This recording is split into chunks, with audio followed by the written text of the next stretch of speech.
Nabi Syuaib AS kaum Madiam, kaumnya Nabi Syuaib, adalah segolongan bangsa Arab yang tinggal di sebuah daerah bernama Ma'an, di pinggir negeri Syam.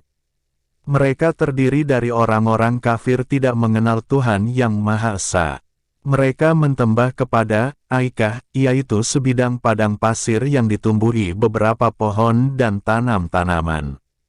Cara hidup dan istiadat mereka sudah SGT jauh dari ajaran agama dan pengajaran nabi-nabi sebelum Nabi Syuaib AS. Kemungkaran, kemaksiatan dan tipu-menipu dalam pengaulan merupakan perbuatan dan perilaku yang lumrah dan rutin.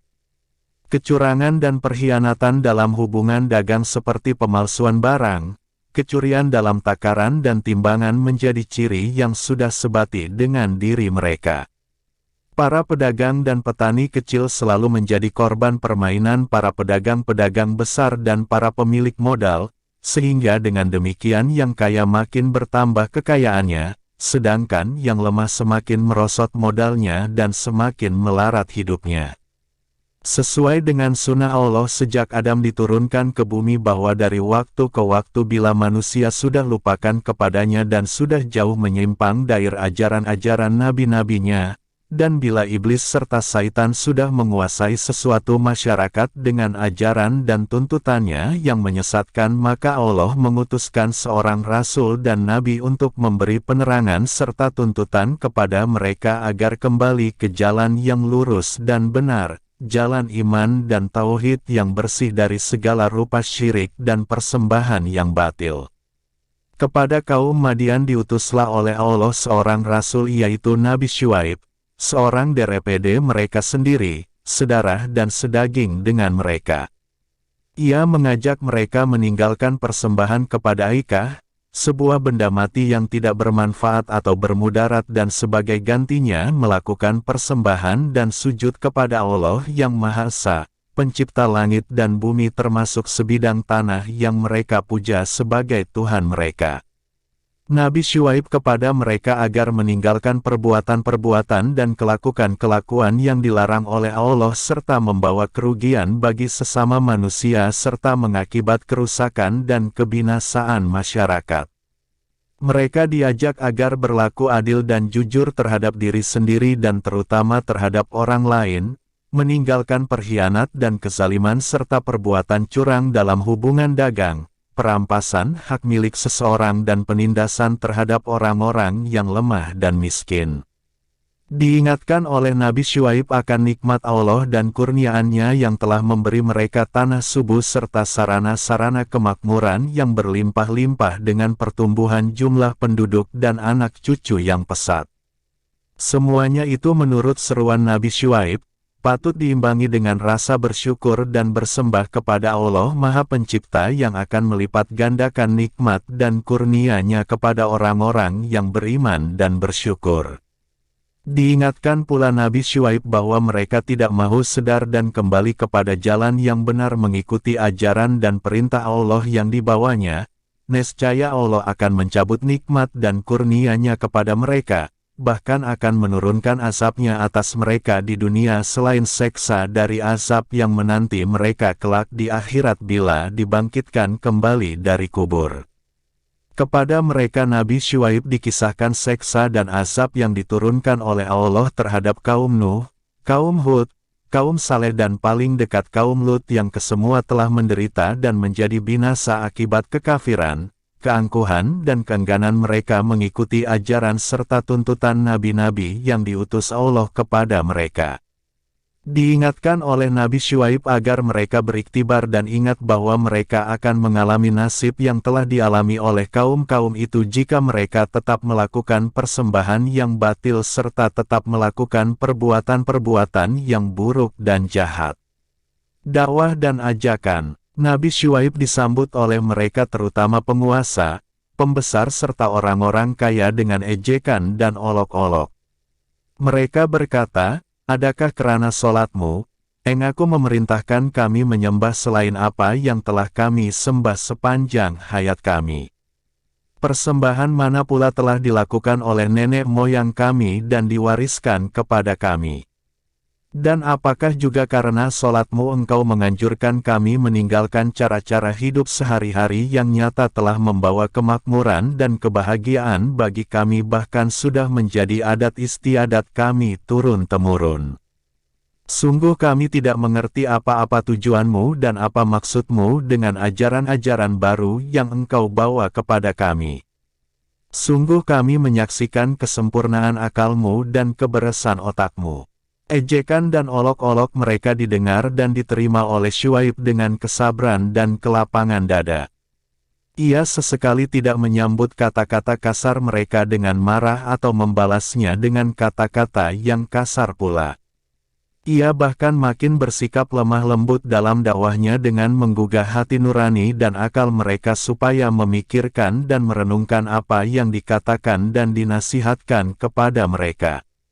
Dan sesekali ia menonjolkan hubungan darah dan kekeluargaannya dengan mereka, sebagai jaminan bahwa ia menghendaki perbaikan bagi hidup mereka di dunia dan akhirat dan bukan sebaliknya. Ia tidak mengharapkan sesuatu balas jasa atas usaha dakwahnya. Ia tidak pula memerlukan kedudukan atau menginginkan kehormatan bagi dirinya dari kaumnya. Ia akan cukup merasa puas jika kaumnya kembali kepada jalan Allah. Masyarakatnya akan menjadi masyarakat yang bersih dari segala kemaksiatan dan adat istiadat yang buruk. Ia akan menerima upahnya dari Allah yang telah mengutuskannya sebagai rasul yang dibebani amanat untuk menyampaikan risalahnya kepada kaumnya sendiri. Kaum Syuaib akhirnya merasa jengkel dan jemu melihat Nabi Syuaib tidak henti-hentinya berdakwah bertablik pada setiap kesempatan dan di mana saja ia menemui orang berkumpul. Penghinaan dan ancaman dilontar kepada Nabi Syuaib dan para pengikutnya akan diusir dan akan dikeluarkan dari Madian jika mereka mahu menghentikan dakwahnya atau tidak mahu mengikuti agama dan cara-cara hidup mereka.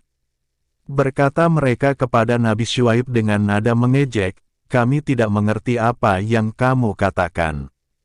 Nasihat-nasihatmu tidak mempunyai tempat di dalam hati dan kalbu kami. Engkau adalah seorang yang lemah fisikalnya, rendah kedudukan dalam pengaulan maka tidak mungkin engkau dapat mempengaruhi atau memimpin kami yang berfisikal lebih kuat dan berkedudukan yang lebih tinggi darimu. Coba tidak kerana kerabatmu yang kami segani dan hormati, nescaya engkau telah kami rejam dan sisihkan dari pengaulan kami." Nabi Syuaib menjawab, "Aku tidak akan hentikan dakwahku kepada risalah Allah yang telah diamanahkan kepadaku dan janganlah kamu mengharapkan bahwa aku maupun para pengikutku akan kembali mengikuti agamamu dan adat istiadatmu setelah Allah memberi hidayahnya kepada kami. Pelindunganku adalah Allah yang maha berkuasa dan bukan sanad kerabatku, Dialah yang memberi tugas kepadaku dan Dia pula akan melindungiku dari segala gangguan dan ancaman. Adakah sanak saudaraku yang engkau lebih segani daripada Allah yang maha berkuasa?"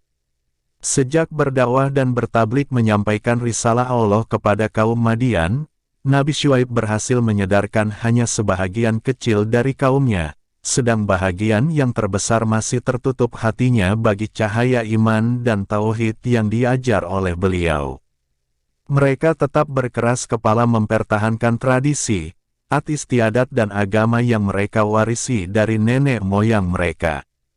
Itulah alasan mereka satu-satunya yang mereka kemukakan untuk menolak ajaran Nabi Syuaib dan itulah benteng mereka satu-satunya tempat mereka berlindung dari serangan Nabi Syuaib atas persembahan mereka yang batil dan adat pengaulan mereka yang mungkar dan sesat. Di samping itu jika mereka sudah merasa tidak berdaya menghadapi keterangan-keterangan Nabi Syuaib yang didukung dengan dalil dan bukti yang nyata kebenaran, mereka lalu melemparkan tuduhan-tuduhan kosong seolah-olah Nabi adalah tukang sihir dan ahli sulap yang ulung. Mereka telah berani menentang Nabi Syuaib untuk membuktikan kebenaran risalahnya dengan mendatangkan bencana dari Allah yang ia sembah dan menganjurkan orang menyembahnya pula. Mendengar tentangan kaumnya yang menandakan hati mereka telah tertutup rapat-rapat bagi sinar agama dan wahyu yang ia bawa dan bahwa tiada harapan lagi akan menarik mereka ke jalan yang lurus serta mengangkat mereka dari lembah syirik dan kemaksiatan serta pergaulan buruk, maka bermohonlah Nabi Syuaib kepada Allah agar menurunkan azab seksanya kepada kaum Madian bahwa wujudnya serta menentang kekuasaannya untuk menjadi ibrah dan peringatan bagi generasi-generasi yang mendatang. Allah yang Maha Berkuasa berkenan menerima permohonan dan doa Syuaib, maka diturunkanlah lebih dahulu di atas mereka hawa udara yang sangat panas yang mengeringkan kerongkongan karena dahaga yang tidak dapat dihilangkan dengan air dan membakar kulit yang tidak dapat diobati dengan berteduh di bawah atap rumah atau pohon-pohon. Di dalam keadaan mereka yang sedang bingung, panik berlari-lari ke sana kemari, mencari perlindungan dari terik panasnya matahari yang membakar kulit dan dari rasa dahaga karena keringnya kerongkong tiba-tiba terlihat di atas kepala mereka gumpalan awan hitam yang tebal, lalu berlarilah mereka ingin berteduh di bawahnya. Namun setelah mereka berada di bawah awan hitam itu seraya berdesak-desak dan berjejal-jejal, jatuhlah ke atas kepala mereka percikan api dari jurusan awan hitam itu diiringi oleh suara petir dan gemuruh ledakan dahsyat sementara bumi di bawah mereka bergoyang dengan kuatnya menjadikan mereka berjatuhan, tertimbun satu di bawah yang lain dan melayanglah jiwa mereka dengan serta-merta. Nabi Syuaib merasa sedih atas kejadian yang menimpa kaumnya dan berkata kepada para pengikutnya yang telah beriman, "Aku telah sampaikan kepada mereka risalah Allah, menasihati dan mengajak mereka agar meninggalkan perbuatan-perbuatan mungkar serta persembahan batil mereka dan aku telah memperingatkan mereka akan datangnya seksaan Allah bila mereka tetap berkeras hati, menutup telinga mereka terhadap suara kebenaran ajaran-ajaran Allah yang aku bawa, namun mereka tidak menghiraukan nasihatku dan tidak mempercayai peringatanku. Karenanya tidak patutlah aku bersedih hati atas terjadinya bencana yang telah membinasakan kaumku yang kafir itu."